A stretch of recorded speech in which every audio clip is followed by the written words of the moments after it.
George Floyd est décédé au cours de son interpellation par la police. Le commissariat des policiers impliqués a été incendié. Minneapolis, précisément, où des émeutes violentes ont lieu en ce moment. La mort d'un homme afro-américain après son interpellation par la police a déclenché la colère de la population. Un commissariat a été incendié. Attention, les images qui suivent, peuvent vous choquer. Reportage de nos envoyés spéciaux Agnès Varamian et Fabien Fougère. À genoux et en pleine rue, voici leur slogan. Ne tirez pas, nous avons les mains en l'air. Depuis plusieurs heures, la police leur fait face et veut les disperser. Des gaz lacrymogènes et côté émeutier, des pierres et des cocktails Molotov. Quand on manifeste calmement, rien ne change, alors voilà. Il faut qu'ils arrêtent. Stop. Arrêtez-vous tous. Mais avec la nuit, des centaines de jeunes se rassemblent. Incendie des magasins, ce sont des brasiers géants. Je pense que c'est bien et mal en même temps. C'est mal, mais pour la bonne cause. La foule scande le nom de George Floyd, un père de famille filmé lors de son arrestation. Une vidéo montre un policier appuyant sur sa gorge avec son genou.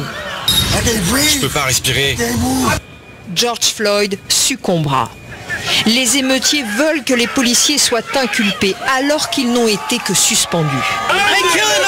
Ils nous tuent et ils restent en liberté. On n'est pas en sécurité et ils sont libres. Les émeutiers attaquent alors le commissariat du 3e district. À coups de masse, c'était celui des policiers impliqués. Dans plusieurs centres commerciaux de la ville, nous assistons à des pillages de grande ampleur. Vêtements, chaussures, nourriture. Nous n'avons pas vu une seule voiture de police. Aux alentours de minuit, on ne sait pas pour quelle raison, les policiers se sont retirés, les forces de l'ordre ont disparu. Le quartier a alors été entièrement livré aux émeutiers.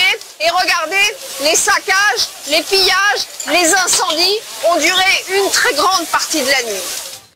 Et ces images de Minneapolis ne sont pas les premières du genre. Sophie Gauthier, vous nous avez rejoint. Sophie, ces affaires, elles sont récurrentes dans l'histoire des États-Unis. Oui, tout à fait. Et ces images d'émeutes dans le Minnesota, elles rappellent celles de Ferguson en 2014 avec des milliers de manifestants qui crient dans la rue leur incompréhension après le meurtre d'un noir, Michael Brown. Et ces images, elles donnent l'impression que l'histoire se répète sans cesse. Cette histoire, c'est celle de noirs non armés tués par des policiers blancs. Revenons en 2012, c'est cette année-là qu'un adolescent de 17 ans, Trayvon Martin, est abattu par un surveillant de quartier. Il jugeait son comportement suspect. Cet homme, George Zimmerman, sera acquitté. Une décision qui va provoquer la colère de la communauté noire à travers le pays et qui va être l'événement fondateur du mouvement Black Lives Matter. Et puis, en 2014, à New York, c'est un autre noir, Eric Garner, qui meurt asphyxié lors de son arrestation par la police. Lui aussi, comme George Floyd lundi soir, il va prononcer ces mots « I can't breathe », je ne peux pas respirer, avant de décéder. Et finalement, on a l'impression que rien ni personne ne parvient à arrêter ce phénomène.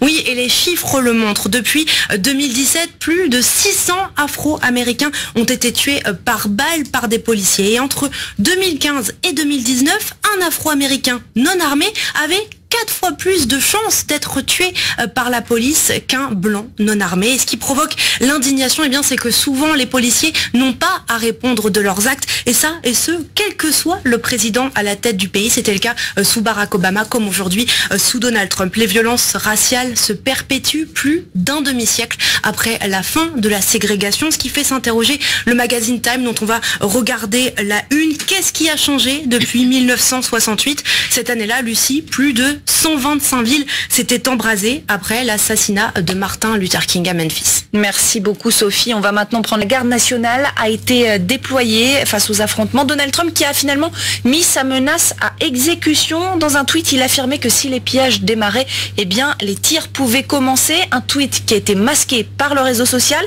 et de quoi provoquer la colère du président de la République qui désormais veut riposter.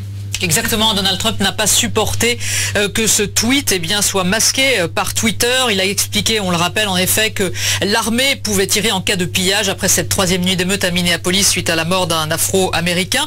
Twitter a estimé qu'il fallait quand même donc laisser ce tweet accessible pour signaler, je cite, une apologie de la violence. C'est ça qui a évidemment déplu au président des États-Unis. Alors c'est un bras de fer judiciaire qui s'est enclenché entre Twitter et Donald Trump, puisque le premier amendement de la Constitution, c'est la liberté d'expression. C'est quand même un réel paradoxe que cette affaire. On a beaucoup reproché à Twitter de laisser les dirigeants parler sans filtre sur son réseau. Il faut savoir que Twitter a pris acte et a donc décidé d'agir. Twitter qui reconnaît quand même l'importance de ce président américain qui a 80 millions de followers. C'est absolument énorme. Et on a d'un côté Donald Trump qui veut s'exprimer sur ce réseau tout simplement pour être beaucoup plus proche des Américains et surtout pour éviter de parler de manière directe aux médias. Alors, face au contrôle de ces tweets, Donald Trump a en effet réagi. Cette riposte, c'est la signature d'un décret qui va limiter la protection judiciaire des réseaux sociaux. Selon lui, pour défendre la liberté d'expression, il n'y a pas que Twitter qui est visé.